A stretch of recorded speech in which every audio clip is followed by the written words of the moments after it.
ఇక్కడ భారతదేశ సంస్కృతి ఏముంది? అది ఎప్పుడు ప్రారంభమైంది? ఇవన్నీ కూడా ఆ మూలాల్లో నుంచి అక్కడ డిస్‌ప్లే అవుతుంటాయి. అక్కడ గురువులందరూ ఉంటారు. ఆ గురువుల్ని వాళ్ళ పరంపరలో వాళ్ళు ఏమైతే నిర్వహిస్తున్నారో, ఏ సెక్షన్ అయితే తీసుకున్నారో అదంతా చెప్తారు.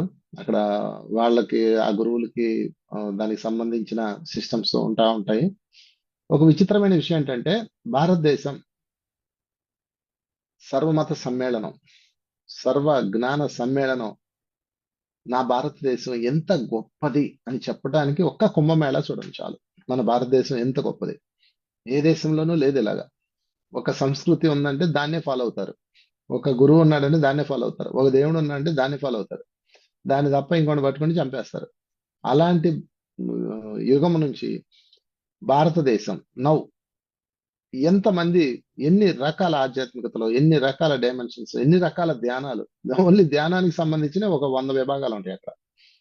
ఎన్ని రకాల తపస్సులు, ఎన్ని రకాల యోగాలు. యోగా మీదైతే కొన్ని వందలున్నాయి. సో ఎన్నెన్నో సమ్మేళనం. భారతదేశం అంటేనే ఒక సమ్మేళనం.